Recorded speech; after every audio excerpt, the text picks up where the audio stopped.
Om.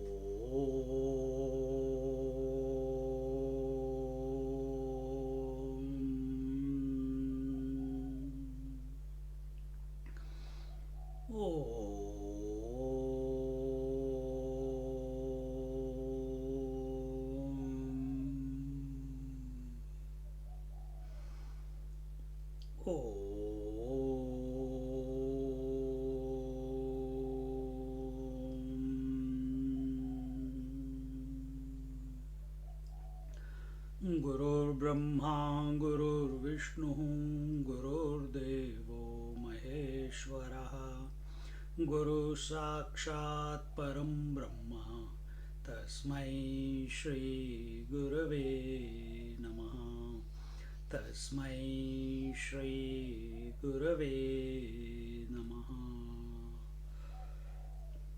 तस्मै श्री गुरवे नमः.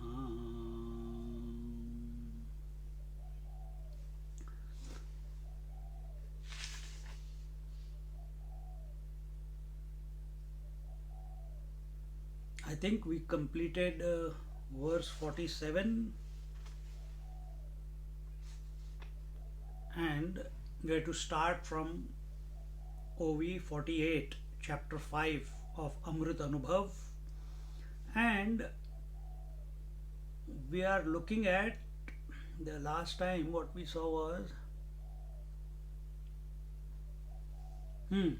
inherent potentiality for manifestation and absence of manifestation is one's essential nature, but manifestation or non-manifestation makes no difference so far as I is concerned. I is our true nature, I is our essential nature. I without a thought is who we are, which is given by different names: existence, the conscious existence, the blissful existence, the infinite existence. We give it different names, but these are all thoughts only, no? And here in this fifth chapter, what are we doing? We are taking away what are the three main names by which we know the infinite reality: Sat, Chit, Anand. And what this chapter is doing, that these three words Sat, Chit, Anand do not qualify the reality. They are only there to counteract, to neutralize Asat, Achit and Dukkham. Sat neutralizes Asat, existence. The word existence neutralizes non-existence. Consciousness neutralizes inertness, and bliss neutralizes misery. For that purpose, these three words are used and attributed by the scriptures, by the individual, to the infinite self, which supports the manifestation of these words and unmanifestation of these words, but is not affected by these words, is not influenced by these words, is not defined by these words. This is the acme of contemplation, that we have to give up these also. वो भजन में अच्छा लगता है, but when we are coming to the no word can stick to the infinite reality. Manifestation in the form of experiencer, experienced and experience, or absence of manifestation are both supported by I, the inherent supporter of the total field of experience. See, someday, as a seeker that we all are, that's why we are here together, we have to come to this realization and pray to Lord that He gives you this vision, this understanding, this conviction, and eventually the disposition that our world, what is it? It's a play between Jeev, Jagat and Ishwar. It's a play between Jeev, Jagat and Ishwar. All these three are supported by whom? All these three are supported by whom? The absolute reality, the Parabrahma Paramatma, the Nirgun Nirakar Parabrahma, Ekameva Dvitiya. And how is he? What is his? So he is unaffected. The Jeev Jagat Ishwar is continuously coming and going. The Ishwar that you know in your waking may be there, may not be there in the dream. What faith, what devotion you have towards the Lord may not be there in the dream. In deep sleep, you totally forget Him. Sometimes you accept Him, sometimes when things are not going the right way, we fight with Him. But who you essentially are, in essence, is unaffected by the phenomena of Jeev, Jagat, Ishwar. Either you take this position, or the other position is that one Paramatma alone is expressing as the Ishvara, as the Jagat, as the Jiva. And that I am. And then what will be your position? Then your position will not be that of a Jiva, an individual. Your position will be that I alone am expressing through all the bodies, all the inert objects. See, this disposition can come only by grace. It cannot come even for our mind to contemplate in this angle. Grace is required.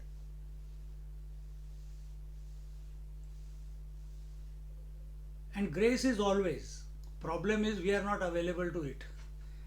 Why? We are not available because we keep thinking I am the individual. We keep thinking I am the father, mother, daughter. We keep thinking I am the body. I am only this body. And then complain why Lord has forsaken me, why He is not giving me darshan. This bhavna is to be practiced again and again. What is the bhavna? That we as the conscious principle, as the infinite principle, as the tattva, we are other than manifestation and non-manifestation. This is what discrimination is, isn't it? So either you do discrimination and come to the point. In discrimination it is neti, but here the bhavna is because this Jnaneshwar Maharaj follows the Ishwara Dvayavad. So here it is that the self alone, the infinite self alone is pervading, supporting the manifestation and the non-manifestation, but itself is unaffected by both. And do this bhavna again and again. You start from yourself. Don't worry about the world. Start with yourself. With the eyes, with the ears, with the sounds, with the waking, dream and deep sleep, with the childhood, teenage, youth, middle age, all are coming and going, but you are the same. You never feel that you have changed. When you talk about change, it is always about something. The body has changed, the thoughts have changed, the convictions have changed, the eyesight has changed, the hearing ability has changed, the memory has changed. But I have changed. It never comes like that. I as the consciousness has not changed. And even when we talk about consciousness has changed, it is the waking consciousness or dream consciousness or sleeping consciousness. But who knows I am? But that one has not changed. See?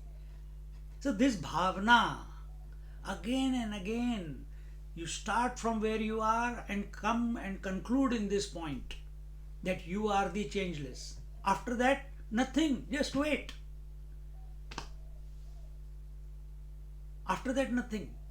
Nothing is to be done.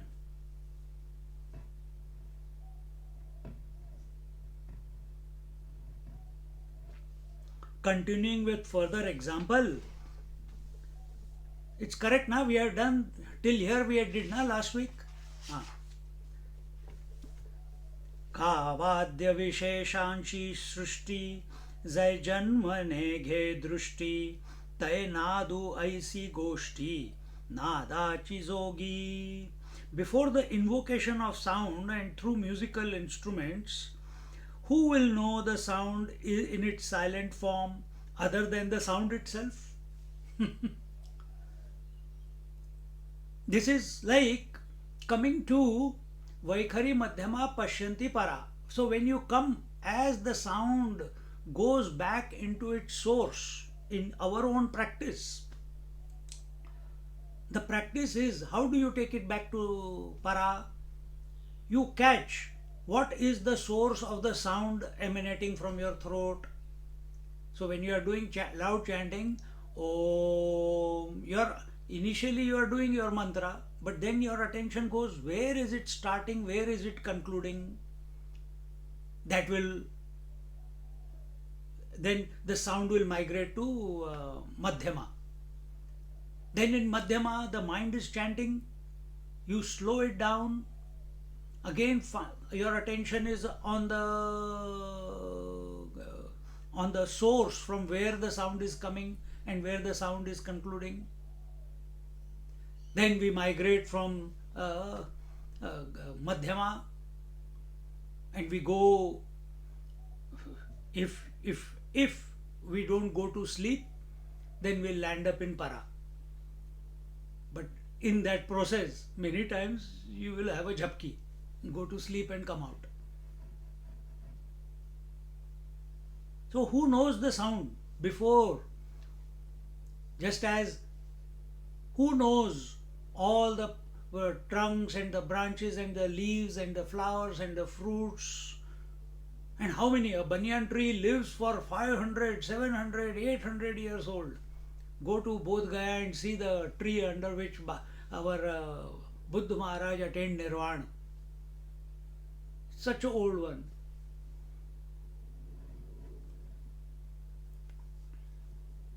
It must have started from somewhere. The seed which became that, which expressed as or manifested as that tree, all the 700, 800, 2000 years old, 2500 years ago, so many leaves and branches and fruits and flowers, all were inherent within that seed, isn't it? Does the seed need to know them? No, because it is them. See, similarly, the manifestation of sound here, when it says before the invocation of sound through musical instruments, who will know the sound in its silent form? The other than the sound itself.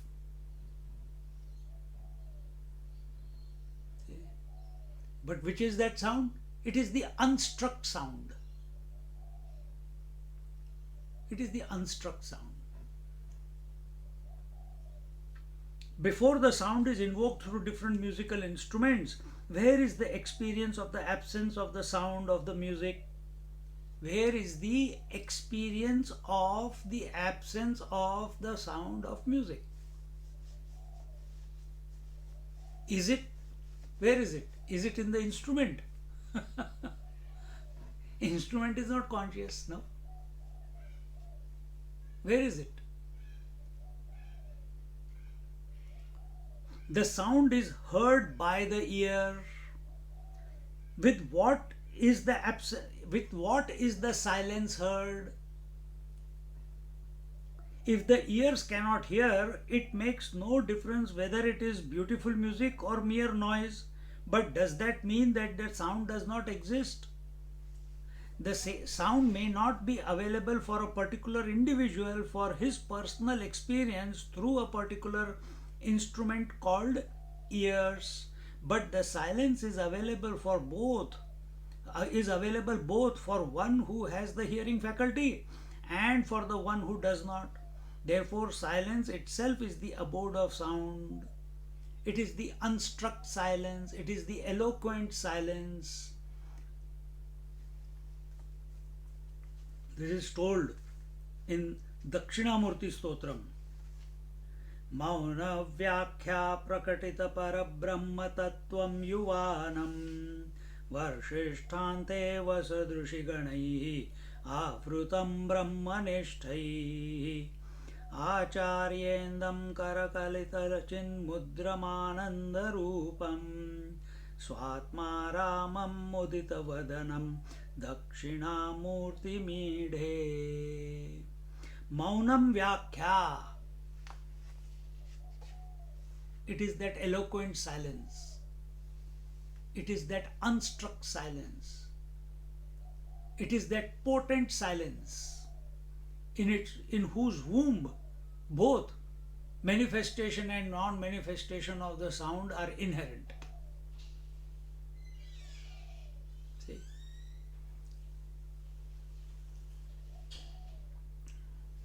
And that you are. Ear is only an instrument. There is someone knower. There is someone called hearer.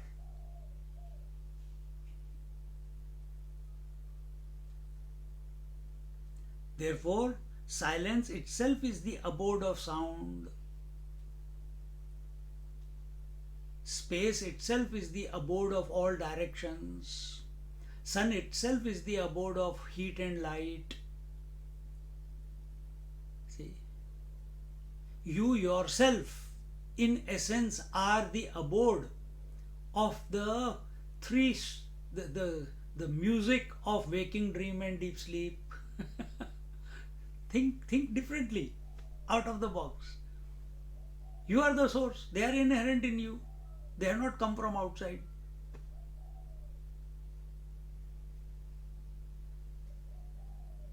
Therefore, silence itself is the abode of sound, experiencer of the sound, and the experience of the sound. In the same way, so here when he says silence,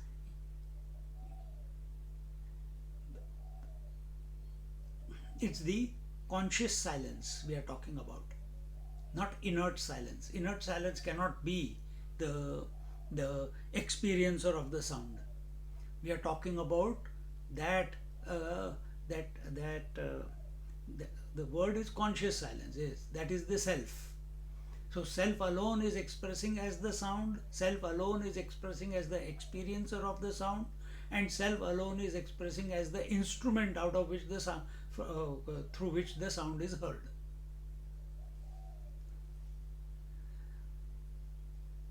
This is the transformation of the vision.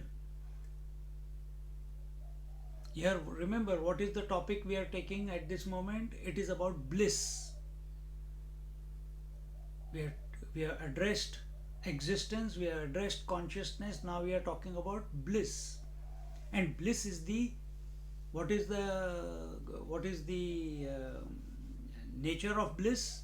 The nature of bliss is manifestation and unmanifestation. So whatever is manifesting and not manifesting in our life, do we take it as an expression of bliss, or are we identified with what is expressing, and through that instrument we want to experience bliss? So we want to put a radio on, listen to the music. That was very nice song. I loved the music.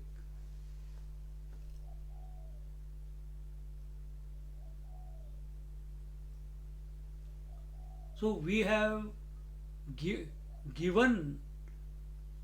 we have outsourced our bliss to that music in the radio. And as long as we keep thinking that we have this disposition that When I listen to the music, when I eat food, when I meet that person, when I go to India, when the lockdown comes up, when this, all this is different. As long as you keep thinking like this, bliss is far away. It will never be. And instead, our disposition here is this entire creation is the manifestation of bliss alone. And where is this entire creation? It is in our mind alone. So, whatever is manifesting in the mind or not manifesting in the mind is an expression of the bliss that I am. With this premise, you move in the world. Then you sit in meditation or you don't sit in meditation does not matter. Our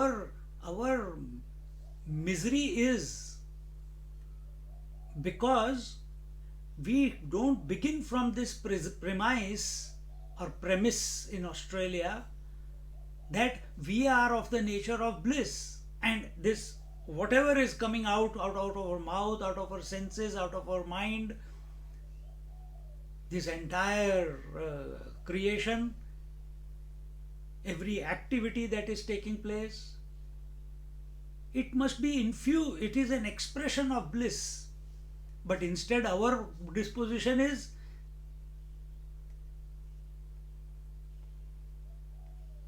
that when I do this, then I'll be happy.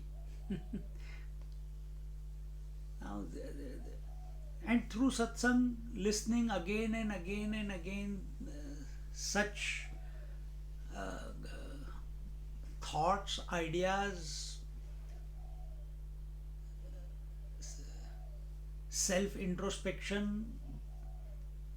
See, even by listening only, your disposition changes. Even for few seconds, it changes.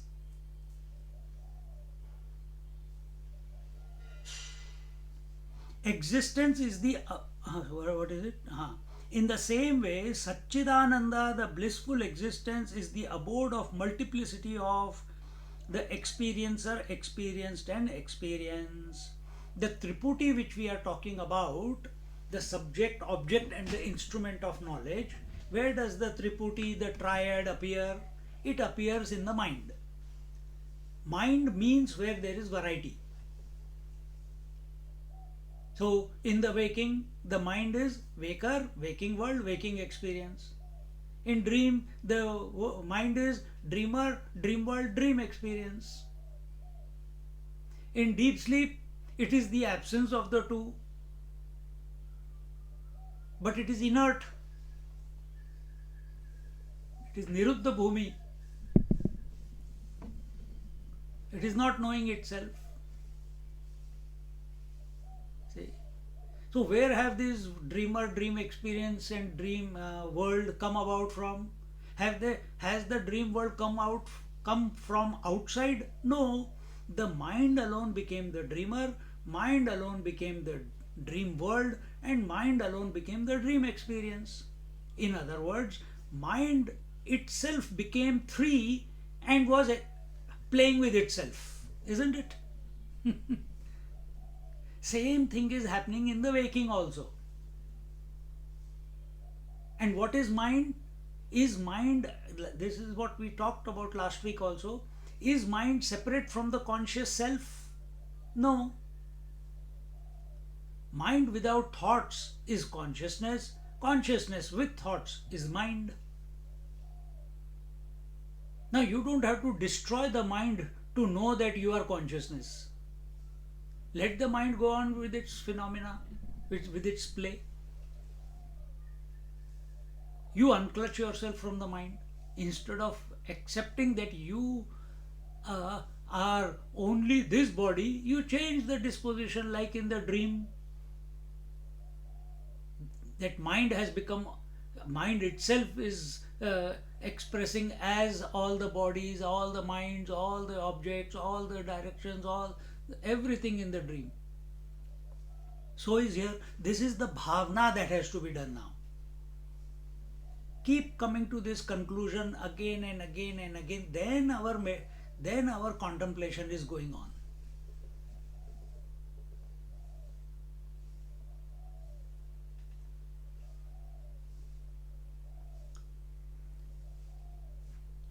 Satchidanand, the blissful existence, is the abode of multiplicity of the experiencer, experienced, and experience. So we saw last week that when we become conscious of our continuous existence, when we come to even suss it, when we even merely become aware, even for a moment, hey, I am not the desire, hey, I am not the waker, I am the one who supports the waker, dream, and deep sleep experience. I am the other one. Ui, for that 1 second, one flash of a moment, everything is just as it is. And when we become conscious that we are the continuous existence, that we have never been born, never dying, ever existing, unchanging,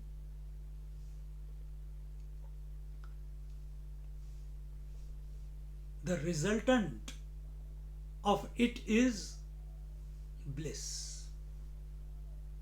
And this bliss which we are talking about now, which is an inseparable part of conscious existence. So how did you come to know that you are conscious existence? You started contemplating. And many seekers are miserable because they want to know the self. I have to know myself. I have to meditate on myself. I have to realize myself. And they become miserable because of that. So initially you do start with your mind. But knowing and being, knowing consciousness, being existence.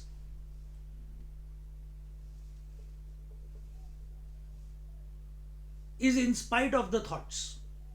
When that happens, the third aspect, which was as if hidden within the two, suddenly emanates, suddenly becomes expressed, and that is the bliss aspect. And that bliss is the mind, is the I can't even say cause, can't say the cause. Then that bliss alone expresses as the Triputi, expresses as the mind, expresses as the waves of thoughts, expresses as this creation. See? So right now we are miserable because of our pains, aches, diseases, COVID, lockdown.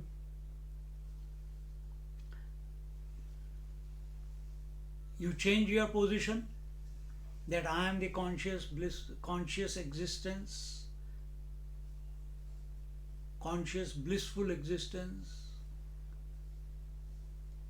Nothing will change. The whole world will continue to be the same. The disease will be there, the pains will be there, the COVID will be there, the dreary sky will be there.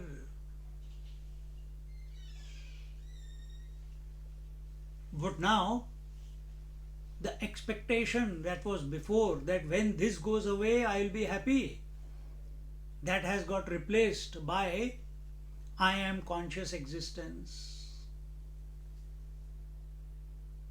And the moment we come to the source of all that there is, then the same mind which was miserable before,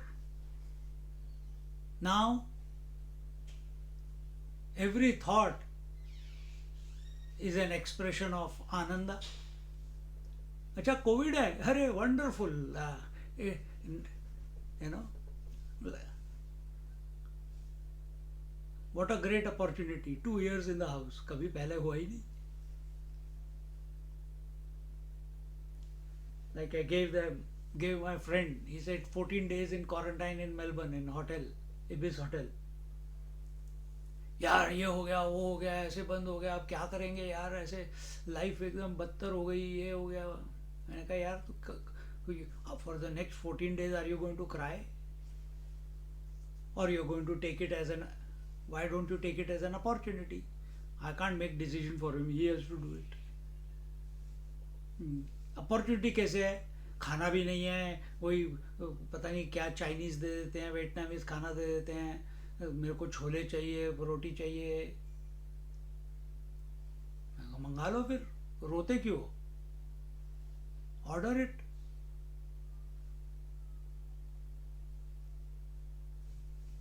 Why? Only when circumstances change, then I'll be happy. Now he is not even calling me. Probably either he is totally frustrated or he is doing the exercise that I gave him. See? Further example. So from this verse, for this example, one thing must be clear for us. For last 2-3 examples that are being taken, the topic that is going on, and that which we must become clear about is bliss alone expresses as experiencer, experienced, and experience,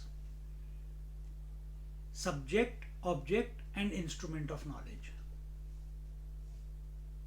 Whether you take it at a thought level or you take it at a total level, it is the expression of bliss.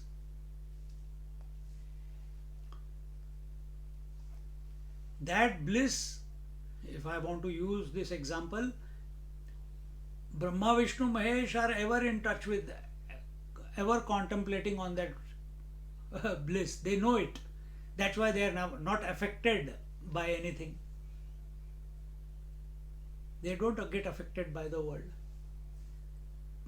We, on the other hand, we take the world to be real. So we get affected by the world. Then how will you, as a seeker, if that bliss is the mind where the Triputi is expressing, how will we transform this miserable mind into a blissful one?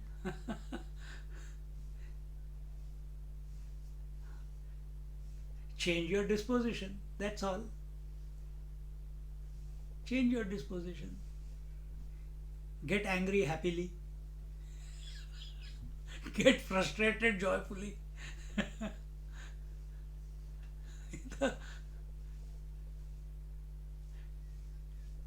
Nobody goes to sleep every night with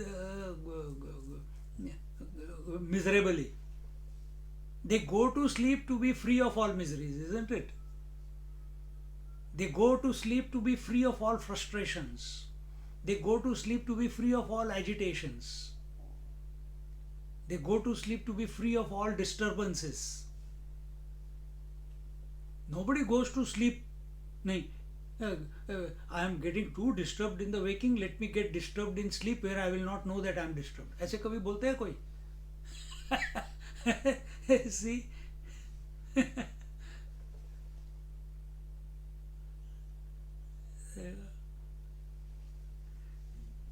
So if our goal is, why am I miserable? Arey, hai miserable, you change your disposition. Rather than seeing misery as misery, you focus on the Triputi.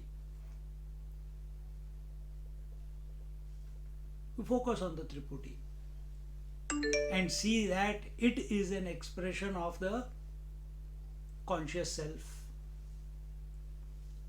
And that I am, in essence. I am knowing that I appears and disappears. I am knowing the object appears and goes away. I am knowing, I am aware that the experience takes place and goes away. Just as I am aware Every day the waking experience and the waking world happen and unhappen. Then yesterday it happened, it went away. Again this morning it began, the waking experience and the waking world. Again it will go away at night. Again tomorrow it will come. Who is knowing it?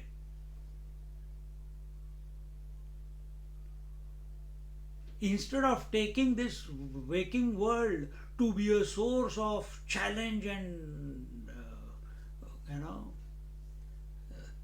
that I have to survive in this world, take it as an expression of the self alone.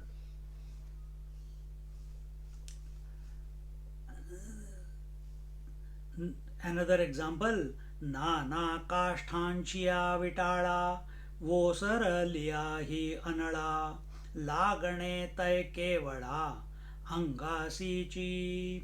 Having consumed the fuel, the fire remains unmanifest and is thus known to itself. Similar example, when the fire has consumed the wood, it is no longer manifest. Should we then say that the fire has died? No, fire has not died because fire is available so many places. If I have switched off the light, has the electricity gone? Electricity is still there. And if you take just only the example of the bulb, if the bulb is not emitting light, has light vanished? No, it is in its unmanifest form. The potential of light to express from that bulb is still there. Exactly the same way, when the fuel is burnt away, the fire also dies. We say that fire also becomes unmanifest. Where has it gone? Has it vanished? No, it has gone back to its source. It has, see, it's the whole approach is to be changed. We are thinking the way our education system taught us. And we have got caught up in that wrong way of thinking. It was beneficial for some time to survive, it is good. But if you want to survive eternally, then you have to change your thinking. Question is survival again. So if we keep thinking the way we are thinking, we will keep getting the same results. Thinking has to change. So when fire burns away, कहाँ चला गया? पता नहीं कहाँ चला गया. नहीं, it has become unmanifest. We don't use these words so in our normal day parlance. So fire has become unmanifest. It has gone to its source. As a principle, the fire is continuing to exist, but in its unmanifest form, isn't it? The moment I rub my hands, immediately the heat is generated. Where is it now? I waited for 10 seconds, it's gone, the heat is gone. Where has it gone? It has gone back to where it came from. What manifested as heat?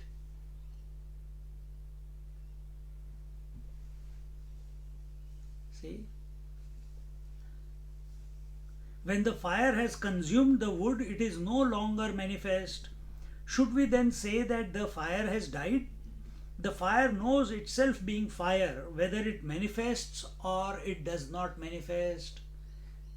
Similarly, do we know that we are the infinite conscious blissful existence, whether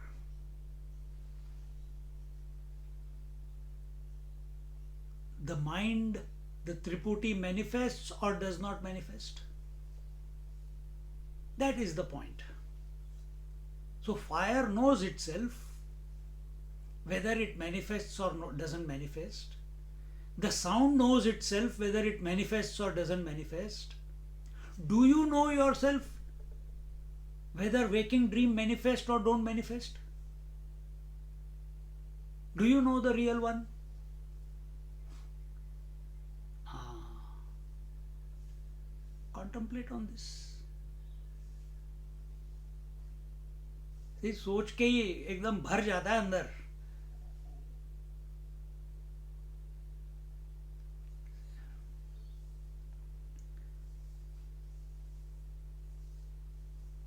For the fire, no other knowledge is required. It is self existing, self asserted existence. So that assertion is not through anything outside.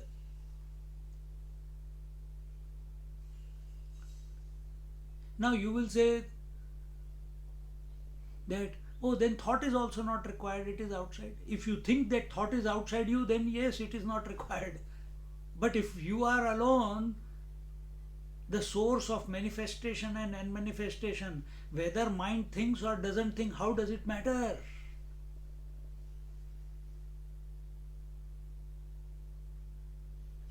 See, even saying this, my hair are standing on end, horripilation all over the body. How does it matter whether the mind is thinking at this moment or not thinking?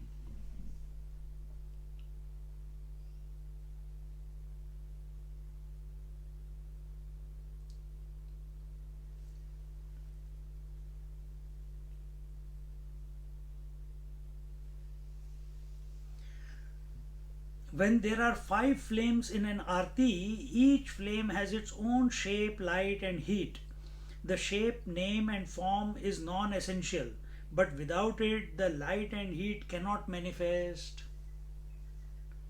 Just as electricity cannot manifest without name and form, similarly, light cannot express without the 5 flames, the diya. When one flame out of the 5 dies, should one say that the light has died? The essence of light is present in other flames. In this arti and in all other artis and all other flames, the fire element is continuing to exist.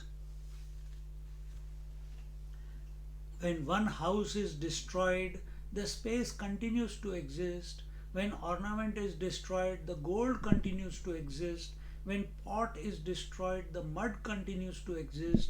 When wave dies, the water continues to exist.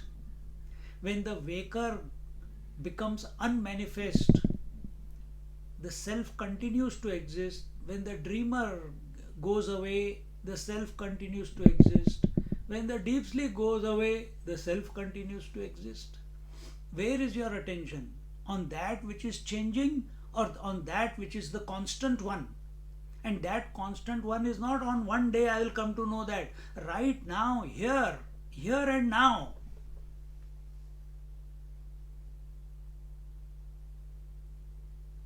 Abide in that unchanging principle that we are, that I am, which is supporting all change, all the sounds, all the sights, all the smells, all the in and out breath, all the movement at the body level, but itself unchanging. Come to this. Or can't even use the word come to this. See, be it. Be that.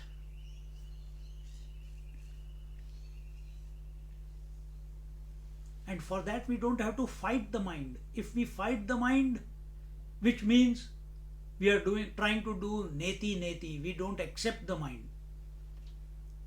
The rule is accept everything, reject nothing. So accept all thoughts, good, bad, ugly, contemplative, non-contemplative. You be the constant one.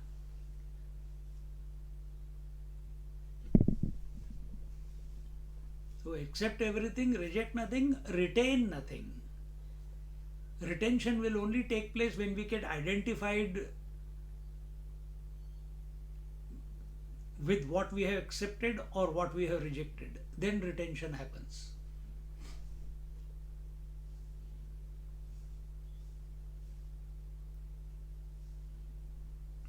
In very simple terms, do not move through life creating likes and dislikes. Likes, acceptance; dislikes, rejection. Do not move through life creating likes and dislikes. When you stop liking and dislike, then like becomes all acceptance. Then dislike turns into nothing to reject.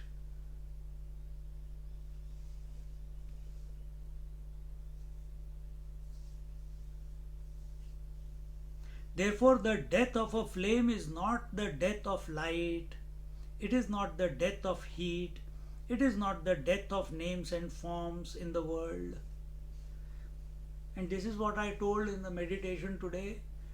Death of names and forms, death of thoughts, death of waker, waking experience, waking world, dreamer, dream experience and dream world, the end of the sleeping experience. They cannot die, because how can someone get destroyed if they are not there only in the first place? They are only an imagination. Can you kill a mirage? You cannot. Why? It is not there only. In the first place, it's an illusion. Can you destroy the blueness of the sky? No. Can you destroy the sunrise and sunset? No. Can you destroy the day and night? No. Because they are not existing in the first place. They are only phenomenal. They appear to be, but actually are not there.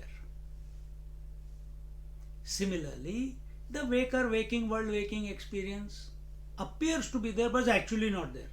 Now, if this goes deep into your psyche, into your understanding, then will you strive for survival? Then will you try to create relationship with this non-existing world of waking? Then will you not give the same status to the waking world like you give to the dream world? Assess your experience, assess your approach. That is why we come to the satsang, to reassess our standpoint and hopefully come to the correct standpoint. नहीं तो उल्टी Ganga बहाएंगे. Come to the correct standpoint.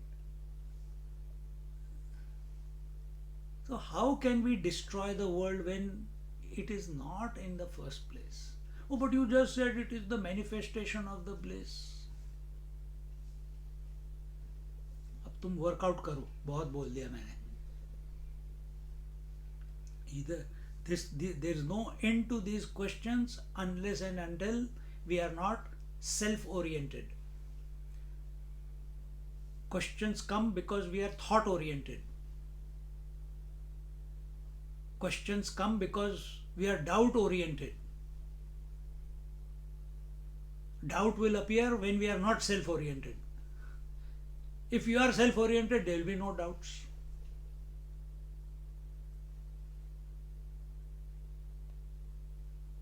No, but I am self-oriented, still the doubts are coming. Not enough. Still there is an element of doubt. Then have patience. If you are self-oriented, have patience. And where is the question of question? There is nothing to answer because all questions are in the manifestation. In the self there are no questions. In the self there are no answers. Because it is complete. So when we become obsessed with questions, we become obsessed with our way of with our shortcomings, that how do I solve this out, how do I get out of it. We have given validity to the waking, to the creation. In other words, we have given validity to the mind, that mind is real as thoughts. And then we get identified with that mind, thinking that we are the mind, and then the downward spiral begins.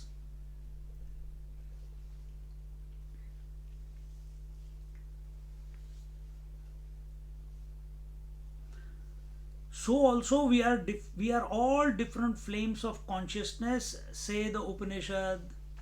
त्वमेव भान्तम् अनुभाति सर्वं तस्य भासा सर्वमिदं विभाति.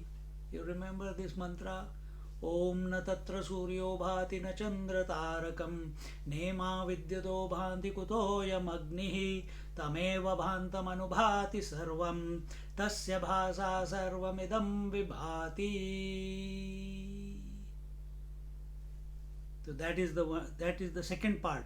तमेव भान्तम् अनुभाति सर्वं तस्य भासा सर्वमिदं विभाति. Each flame has the same biography. This comes from the Kathopanishad. So we will be seeing it when we get into the second chapter, it will be there. And it also comes in the Mundaka Upanishad, and it also comes in the Shvetashvatara Upanishad. Each flame has the same biography. The essence is consciousness. The non-essential is the name and form. Don't rub it into us, again and again. Name and form is non-essential. I only think that I am name and form. I am Swami. I am born on this date, and I am sannyasi for so many years, and I am the one who is giving lecture right now, and am I not name and form? And you are saying you are not, name and form is not essential. This obsession with name and form is what creates all the problem. If you want to get identified, you want to have an association with name and form, if you want to consider yourself to be a name and form, be that name and form which includes all the names and forms. That is Ishvara. That's okay. That's Virat Purush, personal or impersonal, that is okay.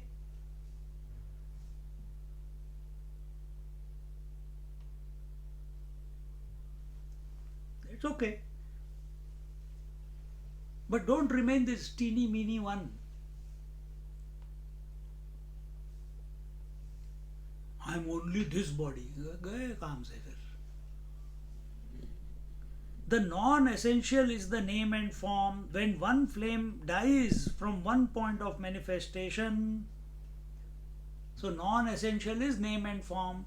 When I switch off, if one bulb fuses, the principle of light or the principle of electricity expressing as light does not die with the fusing of one bulb.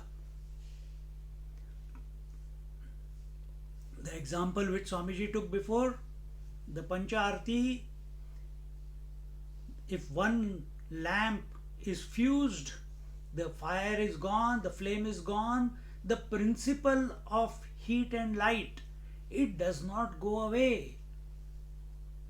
It continues to express in the other four. All that has happened there in that one lamp, it has become unmanifest, that's all. Why it has become unmanifest? Because from where it was expressing, it could not support its expression. Same thing here. When the body is unable to support the expression of that infinite as individual consciousness, it's a phenomena. It is called death in the common parlance. It is called death. Then what happens? Body becomes unmanifest. Where the person has gone? Person has not gone anywhere. He has become only unmanifest, only waiting for the next vehicle to come. At a relative level we are talking.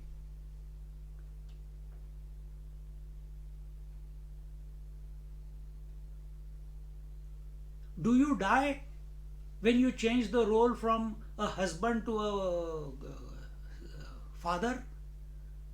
Do you die?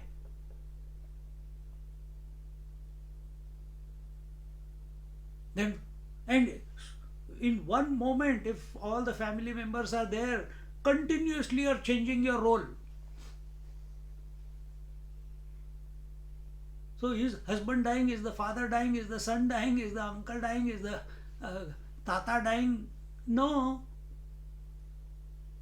You are the unchanging one, the man behind, who's taking the roles. The roles are coming. They are a phenomena. Because phenomena is coming and going, you are not coming and going, man. Because waking dream and deep sleep are coming and going, you are not coming and going. Stop this shunting business.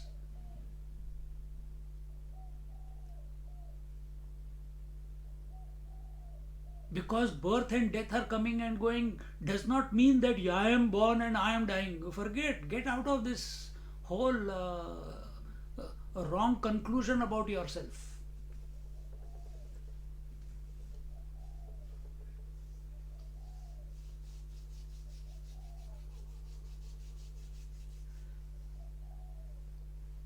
When one flame dies from one point of manifestation, consciousness does not disappear.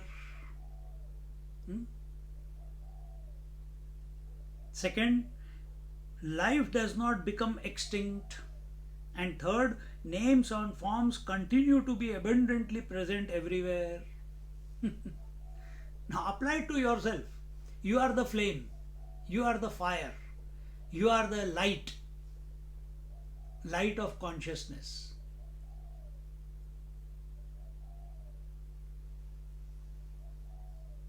So when the waker dies and dreamer begins, or dreamer dies and sleeper begins, or sleeper dies and waker begins, have you died?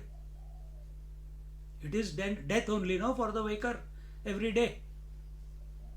Nahi, I am the same waker from yesterday to today. Yes, Buddhu. Where is the yesterday's dreamer? नहीं, वो तो चला गया. Then waker कैसे आ गया आज, जब dreamer नहीं आया तो? If dreamer is not continuing in the same body, with the same family, with the same personality in every dream, how can waker? Somewhere we are going wrong. So your point is that waker, dreamer, deep sleeper come and go. I do not come and go. Consciousness, first part, consciousness does not disappear. So what is this waking consciousness, dream consciousness and sleep consciousness? This is phenomenal consciousness. This is because of the Triputi. Triputi is a phenomena. Triputi is mithya. Mithya means that which appears but actually is not there.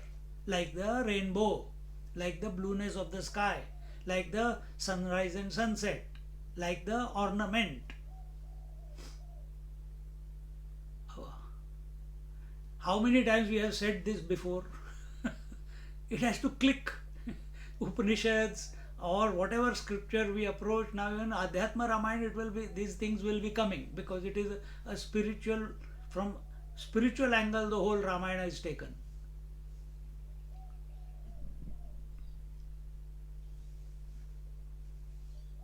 So consciousness does not disappear because the waking Triputi has disappeared, or the dream Triputi has disappeared. Consciousness has not disappeared.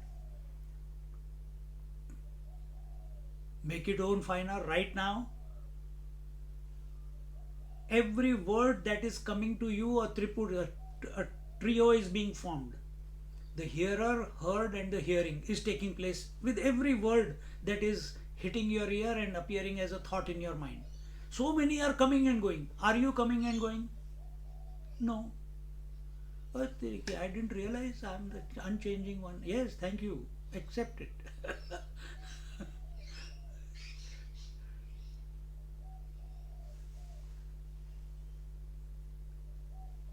Second part, life does not become extinct. Expression of consciousness through mind is called life. Without mind, life cannot express. Without mind, life cannot express.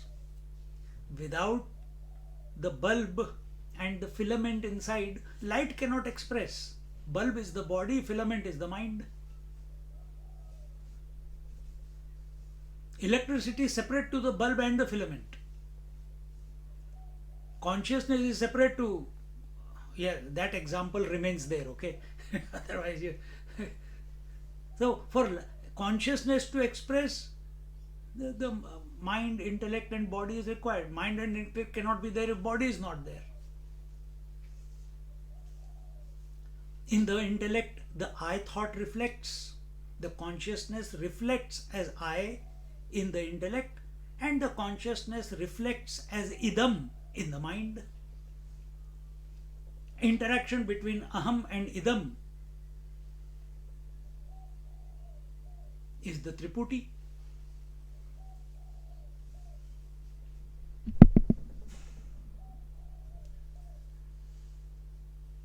Mind is life, because one mind is unmanifest, and you have this experience every day. When you go to sleep, mind is unmanifest. Life is still going on, no? Between two thoughts, there is no mind, or mind is unmanifest. How do you know mind is manifest? Only when thoughts appear, then you say mind is manifest, isn't it? When you take it at a totality level, then you feel, oh, mind is where waking and dream, which is manifest, gross manifest and subtle manifest, and deep sleep is the unmanifest. These are the two spectrums where this phenomena is going on of manifestation and unmanifestation. Life is continuing, no? So life as such is not one per person. It appears to be that way, but it is a principle. Just like light is a principle, life is also a principle.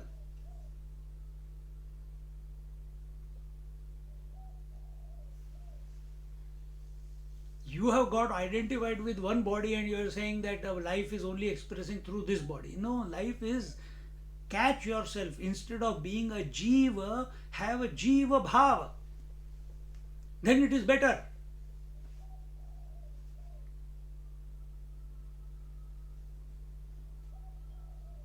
When you catch that the jiva principle, jiva is life, that it is the same life everyone is experiencing.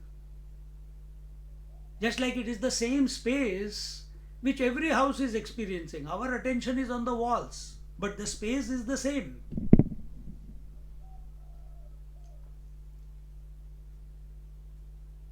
The gold is the same. Our attention is on the forms of the ornaments. So bring your attention from I am this body to I am the jiva.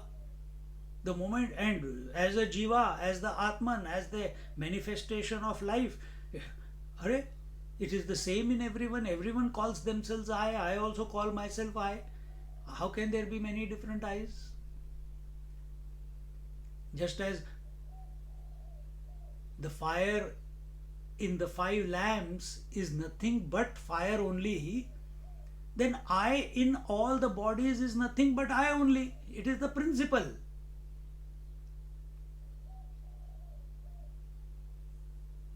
So, second point, life does not become extinct. Life can never die. Then what can die? Actually nothing. Then only body can manifest or unmanifest. Thoughts can manifest or unmanifest. Unmanifestation we have unfortunately called it death. Brahma, Vishnu, Mahesh also don't have a freedom. They also manifest and unmanifest. What? They can't die? No, they can't die. If they can't die, how can you die?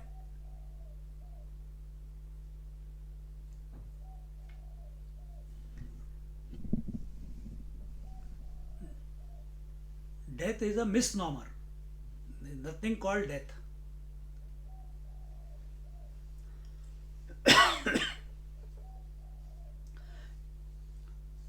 death means what you want to make it mean. In Kathopanishad, we are taking death and we are interacting with as if he is our friend. Lord Death. See? And there, what were the different ways of looking at death I gave you in last class? The moment you start thinking of death in that manner, the whole issue of death as a source of fear goes out of your mind. Fear only comes when we are identified with name and form. When we become, as a seeker, we are expressing, as an individual, we are expressing through this body. No, we can't stop that. It is happening. But we have one choice: to accept ourselves as this body, or to accept ourselves as the expression of life through this body called the Jiva, or accept ourselves as the unchanging principle, the Atman, which is not separate from the Brahman. Somewhere in between comes that I am part of the Ishvara. You can do that also. But as long as you remain identified with the body and form, name and form, I am this body, God cannot help you. You have to help yourself. Nobody can help. And you have already helped yourself by coming to satsang. You have already helped yourself by your inquisitiveness, that you want to know that unknowable. Unknowable because it is beyond speech and mind. That's why unknowable.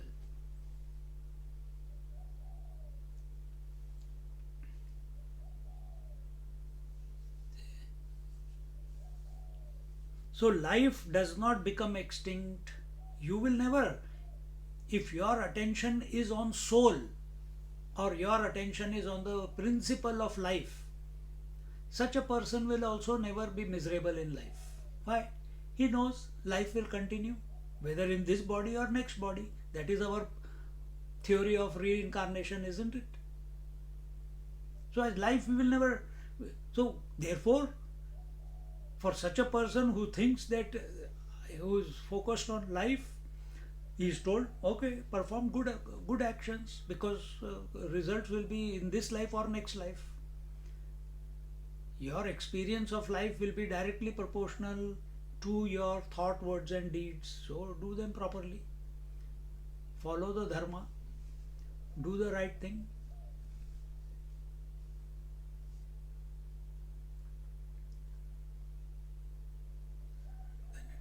Chant the name of the Lord. Contemplate on the self. So as a life, I'm just talking here from that point, maybe something you must have done, or we must have done in our last life, and it's continuing. The unfinished business is getting finished here. Now it's our choice whether to conclude it here or continue in our next life. The other approach is, if we go to consciousness does not disappear, if we take that and we accept ourselves as the conscious principle, not life, the phenomena, but the consciousness, the constant one, then from that point of view, theek hai.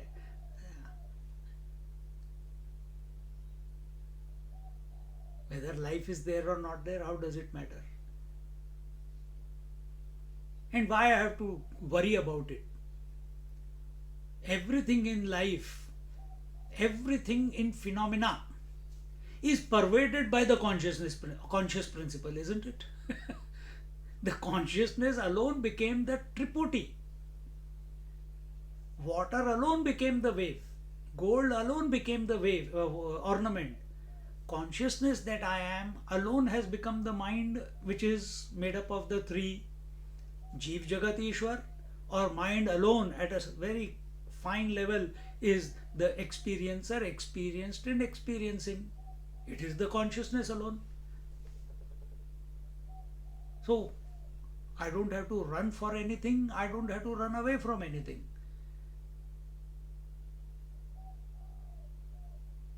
Which is again said in other words, accept everything, reject nothing.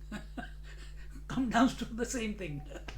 See how wonderful when you start contemplating. This type of contemplation doesn't happen by your own. Very difficult to go in such depth. Satsang is required. We haven't come to that caliber like Jnaneshwar Maharaj, where he is sitting by himself and put penning down. We have to be truthful about ourselves. अपनी औकात इतनी है. But here, each line what Swamiji has written is like a trigger. Is like a trigger. It's just transporting our mind back to the source again and again. Every line. So Jnaneshwar Maharaj has given 2 lines, Anuvahanji has written 100 lines, and on each one line of those 100 lines, again and again we are transported back to the unchanging principle that we are. How long will this continue? Till we don't get stabilized in ourselves, as the self. Till then, continue. What else? Something, phenomena has to go on. So this is phenomena, it is going on. And while the phenomena is going on, suddenly we fall back into the unchanging one that we are. Suddenly the vision or an inkling comes that yes, everything is one, there is no doubt about it, because of the explanation. Independently, we will never be able to think in these lines consistently for 1.5 hours. Very difficult. But when we take Upanishads, when we take Bhagavad Gita, when we take texts like this, and we have interest, we are genuinely wanting to know who we are, mumukshutvam is there, then the capacity to stay through the thought development that is taking place and that what it is indicating for 1.5 hours.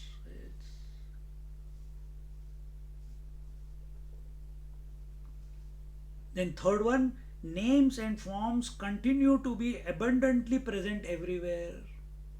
Because one name and form has become unmanifest,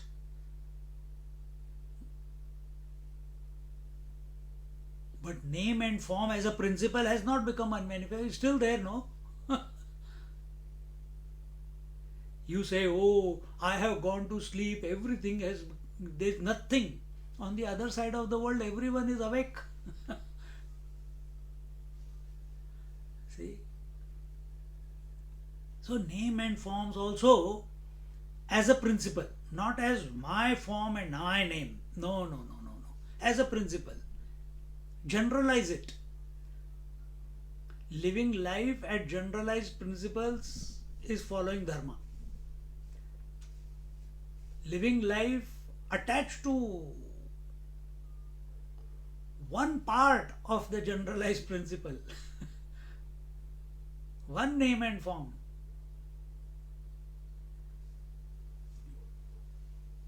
it's that you can, I will call it adharma, because identification will only give you misery, grief. So in the totality, nothing really happens with the death of one flame of consciousness. Nothing is added to, nothing is subtracted from the consciousness. Purnasya Purnamadaya Purnameva Vashishyate. When the names and forms are totally removed from the pure consciousness, the conscious being that I is alone remains. So who are we in essence? To which nothing can be added, nothing can be subtracted. If something has created out of us, so take example, right now there was silence, unmanifest. Now manifest because I'm speaking. So have I become less because manifestation of sound has come? So have I reduced? Has the consciousness reduced? And when again silence is there, has consciousness become more? Because now whatever had gone out as expression has become unexpressed. So this only happens in yoga. Don't touch my feet, you will suck away all my energy. Not in Vedanta, not in this type of thoughts. When I am Ishavasya Sarvam, Ekameva Dvitiya, Sarvam Khalvidam Brahma. So nothing can be subtracted from consciousness, nothing can be added to consciousness, yet consciousness manifests, supports the manifestation and unmanifestation of everything. It ever remains complete. How will you experience your completeness in your daily life? Simple example, that whether you express as a wife or a mother or a sister or a daughter, you never forget that you are the woman. Then you are complete. Then you will never get carried away by the emotional drama and trauma and of the roles that you are playing. Because the trauma is only for the roles, not for the woman.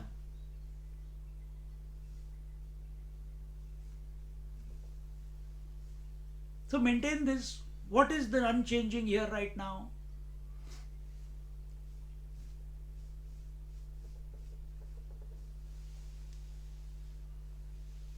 So we are, when the names and forms are totally removed from the pure consciousness, the conscious being that I is alone remains. That is meditation. That is not sleep. In sleep also it is like that, but you are not aware of it. In meditation you are aware of it. You are aware directly. Without a thought, you are aware of your own presence, of your own consciousness. That is, in other words, called conscious existence. Being is knowing, or knowing is being.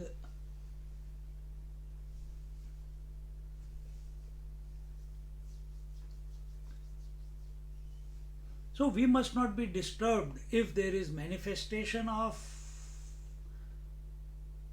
the mind as waking or dream, or unmanifestation which is called sleep. And this you cannot think about the waking experience and then come. No. You have to take the position in the way Jnaneshwar Maharaj is guiding us and Hanumanji is guiding us. This is what Jnaneshwar Maharaj is repeating again and again. In that which is pure consciousness, nothing other than consciousness is. Even to refer to it as Chit is uncalled for. So this is, we have given the name Sat Chit Ananda. You have given that one 3 names. It is an abuse to that one. You can't call it consciousness also. You cannot call it Anand also. You cannot call it existence also. Because it is, that's it, full stop. And that I am. Don't forget. Otherwise you will again look for it somewhere in the sky. No, you are that. What a wonderful thought, huh? In this one, in the 49th. how the pure self is independent of the presence or absence of the objects of enjoyment. दर्पणाचे निनियमे वीणची मुख प्रेमे आणि ती तेची वर्मे वर्मती येणे.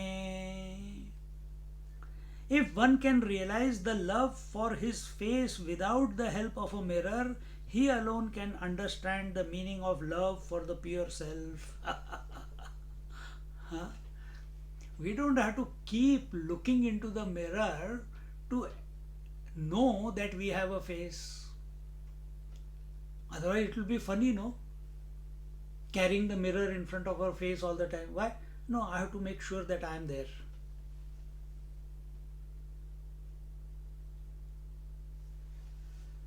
So if we know that we have a face, same way, example, we know we have eyes, but we have never seen them.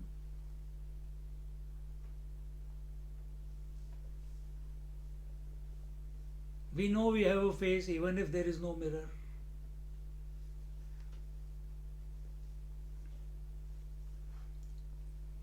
If one can comprehend that the love for one's own face is not because one looks into the mirror, is our love for our face, love here will acceptance of our face as, even if you take it at relative level, this is my face.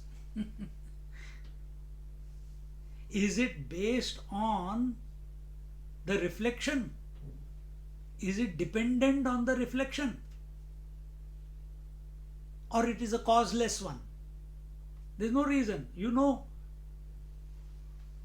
in spite of the mirror, you accept your face, you love your face.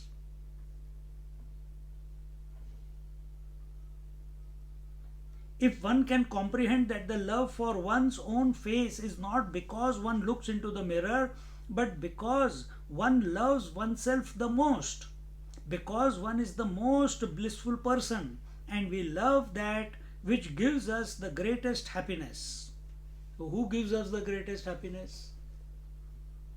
And all those people who say, my husband gives me greatest happiness, my wife gives me greatest happiness, my children give me greatest happiness, they are lying. The self gives the greatest happiness. You have a wife or a husband only for your happiness. You have house and money and cars and relationships, friends, etc. only because of your happiness. You are happiness. And if shove comes to a push, you will give up everyone, but you will protect yourself. You will take care of yourself.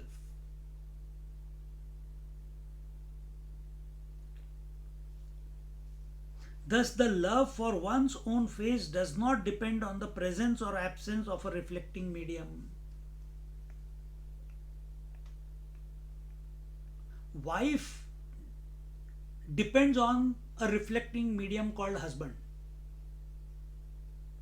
or man.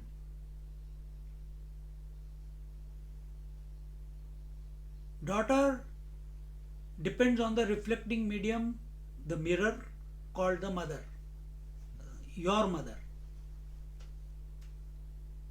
The woman as mother is dependent on the reflecting medium called daughter. So these father, mother, daughter, sister, who are these? These are just reflections. They are phenomenal. Are you the phenomena or are you the continuous one? So whether husband is there or not, do you continue to be? Yeah. As what? As the woman.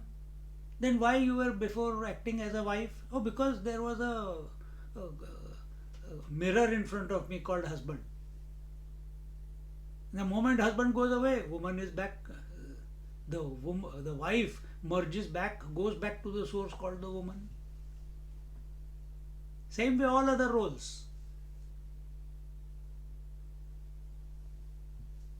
So we have never forgotten ourselves. If we have never forgotten ourselves, why are we seeking ourselves? Think. We have never forgotten ourselves. Thus, the love for one's own face does not depend on the presence or absence of a reflecting medium. This is exactly, now I gave you the example of woman taking herself to be wife, daughter, sister, etc. because of the reflecting medium of husband, mother, daughter. Same thing we are doing. We are the Atma, but because of the reflecting medium called the world, we take ourselves to be the waker. Because of the reflecting medium called the dream world, we take ourselves to be the dreamer. Reflection. Consciousness, that one infinite reality that we are, when it reflects in the totality of the experience called the waking world, who is experiencing the total world and the changes in the total world, waking world? The waker.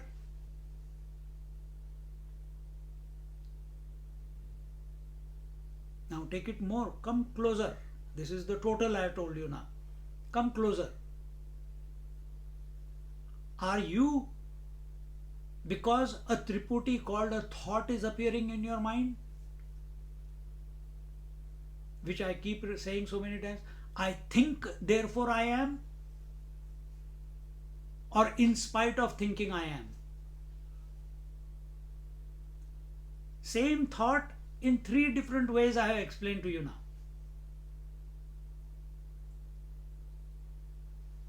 See? Come to your correct nature. See how we are sabotaging our being, our consciousness, our happiness by appropriating it to name and form. Such a person can understand the meaning of the bliss, the pure self, the I. The self is independent of the objects of enjoyment, their presence or absence.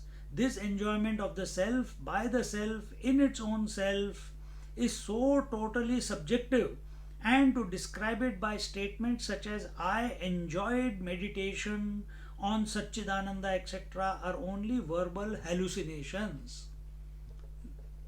This is called the hypnosis of the Maya. This is what is going to be the Adhyatma Ramayana topic. If we start it next week, good, but I think there are 50 verses in the Mahatmya.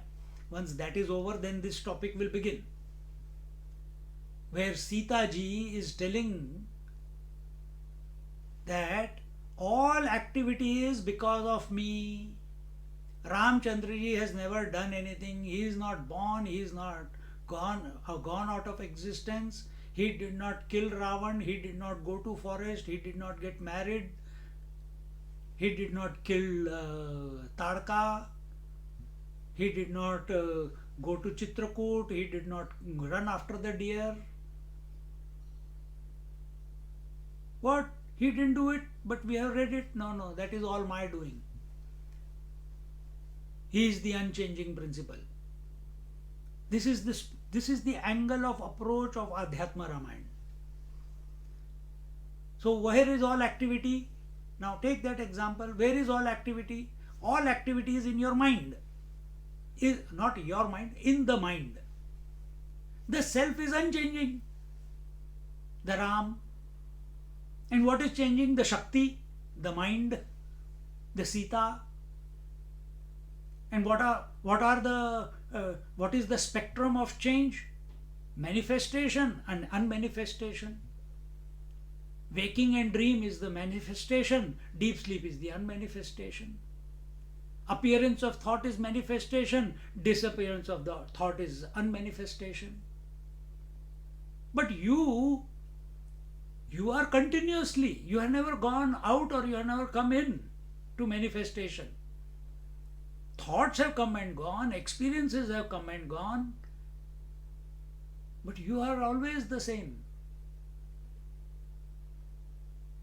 There, Sita is telling, do we have that type of conversation with ourselves? That because mind only says I, isn't it? Self does not say I, mind says. So is our mind talking like Sita? That all activity is in me, but the source of mine, the Ram, is the unchanging. I am inseparable to him. But whether I manifest or don't manifest, Ram does not. It does not affect him. He is ever the constant one.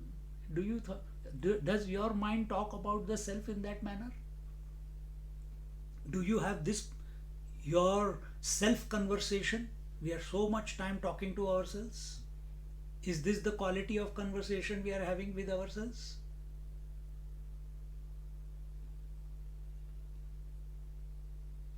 See, the enjoyment of the self by the self in itself. Again, uddharet atmanam atmanam avasadayet. Raise yourself by yourself, in yourself, for the self, not yourself, for the self. So same thing here. The enjoyment of the self by the self in its own self. It is not coming from outside. Bliss does not come from outside.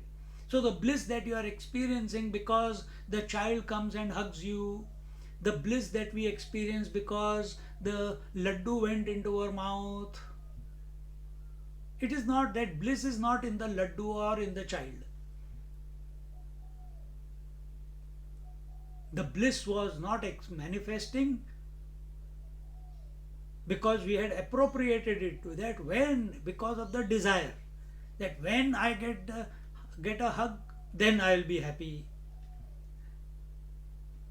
We have to understand. Nobody is saying stop hugging the children. Hug, eat laddu, no problem. But don't say that joy is in the laddu. Joy is our nature. The bliss is our nature. It got expressed the moment the desire was fulfilled. But it is that happiness which gets fulfilled, which expresses because an object is realized, is a temporary bliss. It is not permanent. Because then you will seek the next object, then the next object, then the next object. So we have to come to a disposition where we accept without doubt, without thought, we are the Satchidananda Swarup. Is so totally subjective, and to describe it by name, statements such as I enjoyed meditation on the Satchidananda are only verbal hallucinations. So these this is what we keep saying, that we can be giving lectures, we can be talking about it, we can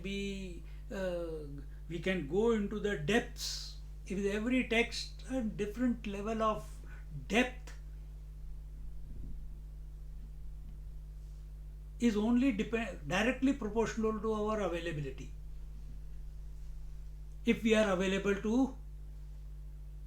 our mind is available contemplating upon the subject itself.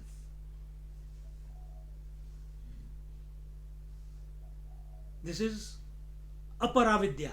What I just said is apara, it is a lower knowledge. Higher knowledge will be that mind is contemplating, intellect is contemplating, body is sitting silently or not sitting silently, but the self is always. And who is that self? I am that self.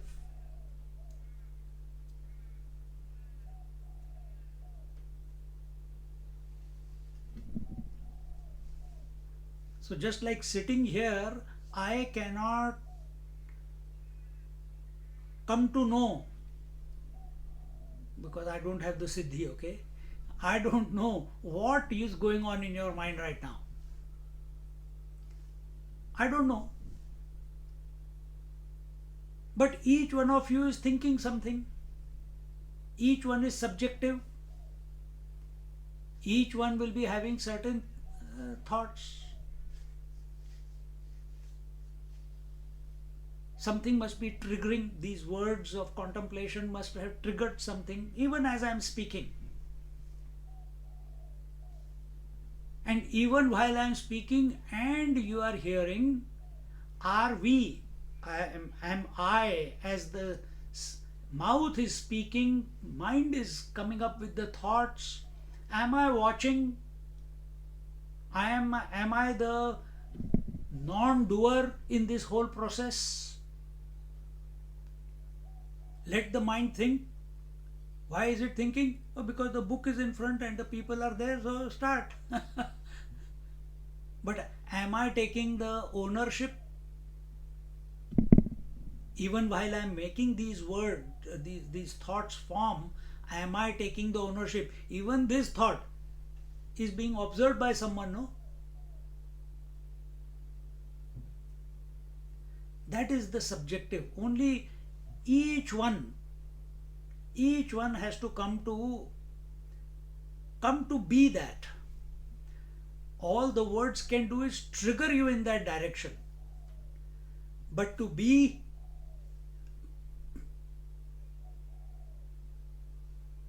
is your natural state. Is your natural state.